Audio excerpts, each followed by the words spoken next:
Welcome, this is Sig with Fish Out Loud. Hey, listen, on Tackle Tuesday's tip, I'm going to be discussing O-rings and why I believe that if you're getting big fish or you're in a tournament situation, that could give you an edge, okay, on either getting it or losing it, okay? First, I want to talk about a swim bait that I ran across. It's called the Dead Rise by Kerchal, and I've been looking for a glide bait that kind of does this, but I've done some hacks to it, okay, and it kind of goes sideways a little bit. Have you ever seen a bluegill dying, okay, or just stunned, and they're kind of a little sideways? Even bait fish do this, okay, and it's just easy prey, easy pickings for a bass. Take a look at this image, okay, and I've done some hacks on it. What I've done is, we're going to be talking about Braid O-rings here shortly. I've taken the O-rings that come with it. I've taken them off. I have grinded it down so it gets a little more action back and forth, grinding it down in the areas where I feel I can get a little more action out of it. And I have stuck a stinger hook on it. It comes with a little bit of a, and on the tail comes with a little loop there. And what I've done is I've stuck a stinger hook on it. But like anything, I've had to learn the hard way. And even as I mature here in my fishing, I still sometimes don't get it. So I got these things in, and instead of just doing what I should have done, I wanted to test it out. And what happened is I had a bass come up, and a lot of times what they do is they'll just barely tick at it, okay? And that's what happened here. Had I had this stinger hook on, I think I would have stung her pretty good. And that fish, I saw her, she was 8+. So, lesson learned. Now, let's get back to the O-rings, why I feel they're so important here. I am putting up an image right now on some baits, and I don't care if it's a mega bass, jerk bait, or it's a Fritz crankbait, little Fritz 5 crankbait, or if it's a huge bait, which I use out here for inshore fishing. I will pretty much take the O-ring out.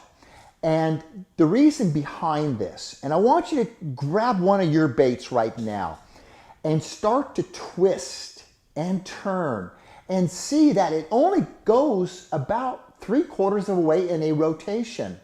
Now, go with a braid knot, and what's going to happen is this braid knot will go about 1.5 times rotation. Okay, now why is this so important? Well, I still take these baits, and what I do with them is I say, what can I do to improve it? Again, years ago, probably I'm guessing I don't even know. Back in 2006, I met a young gentleman. He was about 22 years old. His name was Matt Allen. That's right, from Tactical Bassin.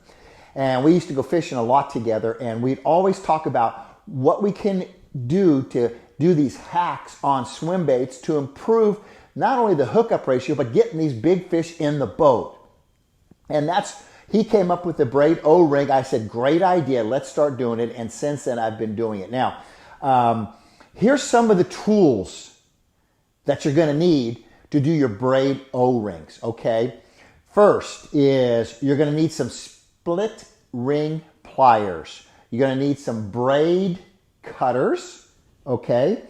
Then you're gonna need some, what I call your O-rings. Now, as you can see here, I've got a couple small screwdrivers, but when I'm tying a real small O-ring, like on a jerkbait or a small crankbait, I will use something even smaller. So you just decide how big you want those O-rings to be on your baits that you're changing out. I use 65-pound braid. When it comes to saltwater / inshore fishing, I will take that 65-pound braid and double it up. Now, the length of the braid listen, I'd go 12 inches, okay? And I top everything out with, I have a torch with me, a lighter, whatever it takes. And there's a reason for that. So I now take that 12-inch braid and I fold it in half. I work it through, as you can see, the eye of the bait where the hook is going to go, and then I work it through the hook. Then I bring it up and I open that loop up, and then I create another loop. I'm going really slow here because it does take there's a little learning curve to doing this. Once I get that other loop, I take the two ends and I go through there, and then I slowly cinch it up. And here comes the size of your O-ring. You're going to put that screwdriver in, okay? And then you're going to cinch it up. And then what you're going to do is you're going to take 2 granny knots. Okay, just tie 1, tie 2. And then again with the braid scissors, I cut it up about 1/4 inch, okay? And here's why it's so important what you do with this torch. You take that torch and you singe both ends just right above that knot, okay? Now, I do this with every braid knot that I tie, whether I'm tying on a jig, a frog, or I'm doing the braid O-ring knot. I'm always singeing those ends because it creates a little slippage knot, okay? So it doesn't slip, all right? Now, what I've also done is I've designed another little video that you can copy this video, okay, and that you can tuck away in your fishing folder. So when you are tying this, you don't have to go finding this on YouTube again. You just go to your folder where you have your little special recordings and name this one the Braid O-ring knot. All right, guys, that's just about it on the Braid O-ring knot. Now, guys, some of you may think this is just too much trouble. I get it. You just want to go fish and have fun.